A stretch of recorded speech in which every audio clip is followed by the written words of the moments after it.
انہوں نے ایک بہت خوبصورت سوال بھیجا ہے کہ آج کل کے علماء کرام چھوٹی چھوٹی سی بات پہ آپس میں تو لڑتے اور جھگڑتے رہتے ہیں، جب خطبے دیتے ہیں، تقریریں کرتے ہیں اور وعظ کرتے ہیں تو ہمیں کہتے ہیں کہ اکٹھے رہنا چاہیے، مل جل کے کام کرنا چاہیے، لیکن خود ان کا عمل جو ہے وہ اپنی وعظ اور نصیحت کے بالکل خلاف ہے۔ چغتائی صاحب میرے بھائی ہیں، پہلے بھی ملتے رہتے ہیں، یہی تو میں رونا روتا ہوں کہ ان کا قول کچھ ہے عمل کچھ۔ جہاں اکٹھے ہوں گے، کئی مرتبہ ٹی وی پر بھی آتے ہیں، کئی مرتبہ اجتماع بھی ہوتے ہیں، بڑی تقریریں ہوں گی مسلمانوں کے اتفاق۔ جب نماز کا وقت آئے گا الگ الگ جہاں نماز بچھا لے، نماز تک نہیں اکٹھی پڑھے۔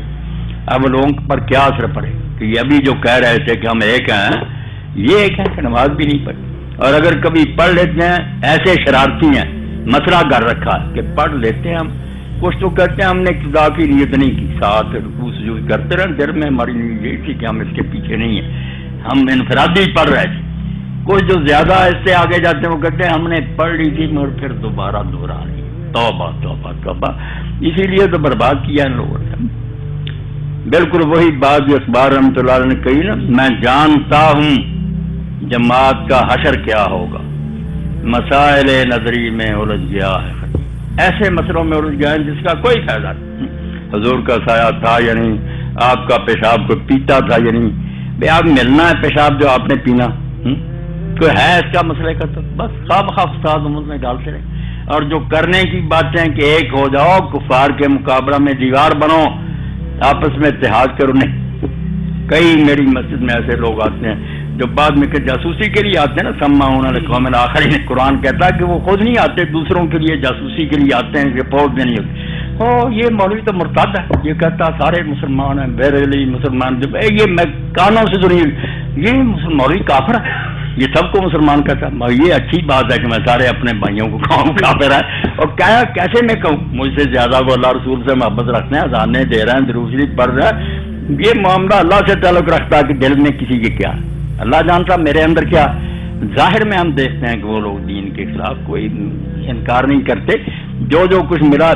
چغتائی صاحب بھی کچھ باتیں میرے دوست ہیں مگر سن لیتے ہیں نا متشددوں کی، پھر یہ کہتے ہیں، وہ کہتے ہیں ان کے ساتھ نماز نہیں، جو رفع اجزا نہیں کرتے۔ میں نے ان سے التجا کی کہ خدا کے لیے آپ میرے بھائی ہیں، ان چیزوں سے جان چھڑا۔ میرے پاس بیٹھنے سے بھی اگر آپ نے نہیں سیکھا کہ نمازیں سب کی ضرورت ہے، میں ڈنکے کی چوٹ کہتا ہوں کہ فاتحہ پڑھے نہ پڑھے، رفع اجزا کرے نہ کرے، کوئی نہیں جرت کر سکتا کہ فلاں کی نماز نہیں صحیح۔ کس کی داڑھی کو پکڑنا چاہتے؟ صحابہ کرام سے لے کر شرم کرو، اتنے بڑے صحابہ اور تابعین یہ سارے کام کرتے ہیں، کیوں تم یہ کرتے؟ اور اس پر ایک عجیب بات جو ہے نا، سوال بھی ہوا تھا، میں یہاں آپ کے سامنے عرض کر دوں کہ آپ اسلام کو ایسے حملہ کی حد پر لے آتے ہیں کہ کوئی جواب ہی نہیں ملا دے سکتا تھا۔ وہ کافر کہتے ہیں کہ جو 5 مرتبہ 10 سال مجمع میں حضور نے عمل کیا نماز، وہ بھی آپ لوگوں کو یاد نہیں۔ کوئی کہتا آپ ہاتھ چھوڑتے تھے، کوئی باندھتا تھا، کوئی رفع اجزا کرتے، اس کا فیصلہ نہیں ہوا، تمہارے دوسرے دین پر کیا ہم اعتبار کریں؟ بڑا زبردست اعتراض ہے، مجمع میں روزانہ 5 مرتبہ، وہ بھی اختلاف ہو گیا۔ اس کا حل صرف حافظ گوندربی رحمۃ اللہ علیہ نے کیا، اللہ ان کی قبر پر انوار کی۔ اہل حدیث کے استاد ہیں سارے، انہوں نے کہا کوئی کا یہ نہ کہے کہ یہ حضور نے کیا، یہ ورنہ اسلام تباہ ہو جائے گا، تم کافروں کو منہ نہیں دکھا سکتے۔ مانو کہ نماز کے جو ضروری حصے تھے وہ ہمیشہ ایک رہے، جو سنتیں تھیں اس کو حضور نے کبھی کیا کبھی چھوڑا، تاکہ لوگوں کو پتہ چلے کہ یہ لازمی حصے نہیں ہیں، اس لیے حضور ہی ہاتھ چھوڑتے تھے۔ یہ بخاری کے لیکچر ان کے چھپ گئے، انہوں نے کسی گروہ نے نہیں نکالی، سب حضور نے کیا، اس کے بغیر کوئی جواب نہیں، ورنہ تمہاری حدیثیں نہیں کوئی دیکھتا رہے گا کہ راوی کون ہے نہیں۔ وہ کہیں یار اتنے بڑے بڑے گروہ کو ہاتھ چھوڑ رہا، مانو کہ چھوڑے بھی ہیں، باندھے بھی ہیں، تاکہ نجات ہو۔ یہ لیکچر جو چھپا کر دینا چاہیے لوگوں کو کہ مان لو مولوی صاحب کی بات حافظ گوندری کی، تاکہ بچ جاؤ۔ اور اس سے بھی اگلا سوال جو صاحب صبر السلام کی اذان جو مناروں پر ہوتی تھی اس میں بھی جھگڑا کہ کتنے کلمے آپ کہتے تھے، کتنے نہیں کہتے۔ حال یہی ہے کہ حضور سارے کہتے تھے، کبھی وہ کہہ رہے تھے، تاکہ پتہ چلے کہ دین روح کو دیکھتا کہ اندر تقویٰ ہے یا نہیں۔ یہ چھوٹی چھوٹی باتیں دیکھیں نا، قرآن مجید میں نے کہتا ہوں اگر یہی یکسانیت مطلوب ہوتی کہ سارے ایک ہی کام کریں تو قرآن کہہ سکتا تھا کہ میرا میں 2 دن رہو یا 3 دن رہو۔ یہ قرآن دیکھ رہے ہیں سورہ بقرہ، ایک دن مقرر کر دیتا، سارے حاجی ایک ہی کہ اللہ نے فرمایا کہ جلدی کر کے 2 دن میں آ جائے، صرف 12 تھا، اس میں بھی کوئی ڈر نہیں۔ کوئی اگر 1 دن بعد رہ جائے اس میں بھی کوئی لمن اتقی، اور تقوی ہونا چاہیے. دلوں میں کیا رکھتی ہے؟ قرآن ہے. معلوم ہے اللہ تعالیٰ یہ ظاہری باتیں نہیں دیکھتا کہ 12 کو آیا کوئی یا 13 کو. مقصد جو ہے کہ اندر صاف ہونا چاہیے. یہی بات ہے کہ رفع دین کرنا نہ کرنا، ناک کے نیچے آریاں چھوڑنے، کچھ بھی نہیں. یہ میں نے ایک اختصاراً بات کہہ دی. وہ گندری صاحب رحمۃ اللہ علیہ کے لیکچر 1 جلد آئی ہے، پڑھنے کے قابل. اور بھی بہت قیمتی نقطے ہیں وہ استاد اللہ صاحب. انہوں نے کہا جو نہیں نہ مانے گا کہ ساری سنتیں حضور نے کی ہیں، وہ اس سوال سے جان چھڑا ہی نہیں سکتا. کیسے تم عیسائیوں اور ہندوؤں کا مقابلہ کرو؟ کہ بات آپ کی سمجھ میں آئی یا نہیں آئی؟ اس لیے خدا کے لیے بلکہ سب طرح پڑھا کرو. میں جو کہ آپ لوگ کرتا، صرف یہ نہیں کہ میں کہتا ہوں، میں کرتا ہوں. کبھی ہاتھ چھوڑ کر پڑھتا ہوں، کبھی ناف کے نیچے باندھتا ہوں، کبھی یہاں باندھتا ہوں. اور مجھے جو مزہ اس حضور کی سنت میں آتا ہے وہ ان کو نہیں آ سکتا جو ایک نے پنسی. اور یہاں تو موقع نہیں ورنہ سب کا نا آپ مجھ سے پڑھیں. میں بتاؤں گا کہ ہاتھ جب چھوڑتا آدمی اس وقت کیا ملتا ہے، جب باندھتا اس وقت کیا ملتا. یہ راز اور ہے، یہ بحثوں سے نہیں ملے گا، یہ میرے پاس بیٹھنے سے ملے گا. پھر آپ خود جس دن چھوڑیں گے عرش پر ہوں گے. تو اللہ اکبر. جب باندھیں گے فلسفہ پر کوئی غور نہیں کرتا، کیوں؟ ظاہر پر جگڑ رہے ہیں کہ اس نے باندھ لیے. جو نہ باندھنے والوں کو پتا کہ کیوں باندھ رہے ہیں. یہ ہاتھ اس کے اوپر کیوں رکھتے نیچے، بایاں کیوں دایاں، یہ کیوں آپ سن رہے ہیں. اب آپ کے اندر بھی شوق پیدا ہو رہا ہوگی، یار نماز تو پڑھ رہے ہیں سارے، یہ کیوں سمجھی نہیں. کیوں؟ جب سیکھنے کے لیے آپ آ جائیں گے نا پتا چلے گا کہ ویسے مولویوں کی چھوڑیں، خدا کے لیے سمجھنے کی کوشش کریں کہ یہ حضور نے سارے کام کیوں کیے. ہر ایک میں ایک ایک لذت ہے. جیسے دسترخوان پر جب طرح طرح کے پھل چنے ہوتے ہیں تو کوئی بری بات، کسی دن سیب ہوتا ہے، کسی دن مینگو ہوتا ہے، کسی دن آڑو ہوتا ہے، ہر ایک کی اپنی لذت. ان کاموں میں سے خدا گواہ میں اپنے تجربے کی بنا پر کتابیں نہیں کہ ہر ایک میں وہ لذت ہے کہ اللہ ہی بہتر جانتا ہے کہ رسول اللہ نے اپنے عمل سے یہ سارے کام کیوں کیے. بتا دیا کہ اس میں ہر ایک کی کیفیت اور لذت جدا ہے. اب کوئی شخص پڑھے کہ عید کی تکبیروں میں 7 اور 5 بھی تکبیریں آپ نے کہیں، جو زائد 3 بھی کہیں، دونوں صحیح حدیث ہیں. اب پتہ تو یہ کرنا پڑے گا کہ 3 میں کیا بات ہے اور 7 اور 5 میں کیا، یہ گنتی کیوں ہے. کیوں؟ جب آپ تلاش کریں گے نا پھر یہ بحثیں ختم ہو جائیں گی. آپ ان مولویوں سے ہاتھ جوڑ دیں گے، خدا کے لیے بحثیں نہ کریں. اللہ کے رسول نے جو کچھ کیا ایک دوسرے سے بڑھ کر، سبحان اللہ سبحان اللہ. مگر یہ بحثوں میں رجھا دیا. ہر مسجد والا کہتا میری نماز سنت کے مقابلے، دوسرے بے ایمان مر رہے ہیں، انہیں اپنی نمازیں خراب کرنے کا کوئی سودا ہے. سمجھنے کی کوشش کرو اللہ کے بندو. سارے صحابہ کرام سے لے کر پڑھ رہے ہیں، امام پڑھ رہے ہیں، تابعین پڑھ رہے ہیں. ہر ایک کے پاس وہ شاہ صاحب ولی اللہ رحمۃ اللہ علیہ کی بات لکل اصل اصیل، ہر گروہ کے پاس بڑی مضبوط دلیل ہے، ہمالیہ جیسی ہے. صرف دھوکہ کرتے ہیں کہ ہاتھ رکھ لیا، اپنی پڑھ کر سنا دی دوسرے کی. میں نہیں ہے کام کر. اب ساری دنیا میرے خلاف ہے کہ یہ سوشلسٹ ہے، اس کے مذہب کا پتہ نہیں. جو مذہب کا کیوں نہیں پتا؟ اللہ کے بندو، مذہب اللہ کا ہے، رسول کا ہے، صحابہ کا، اماموں کا.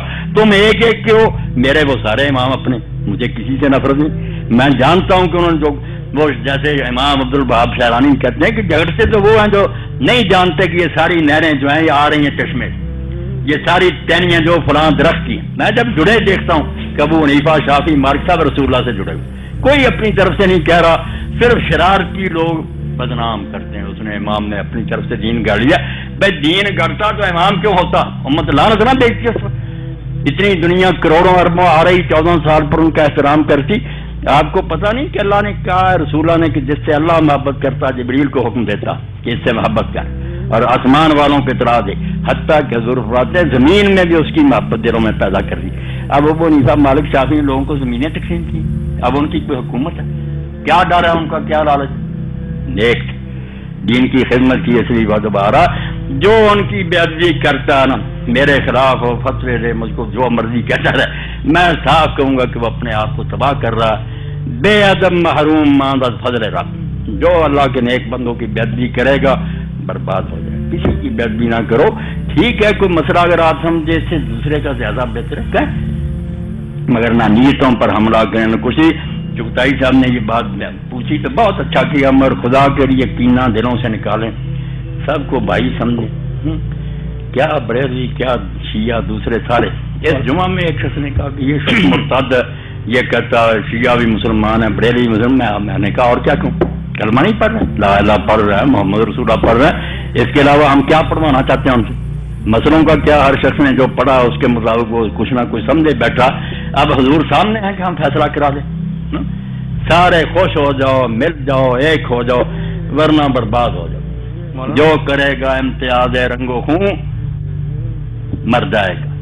ترک خرگاہی ہو یا عربی والا گاؤں، عرب ہوں گے یا ترک ہوں گے، جب یہ فساد ہوگا کہ یہ اور ہے یہ اور ہے، مارے جاؤ. ہندو عیسائی اسی طرح کچھ رہیں گے، ایک ہو جی.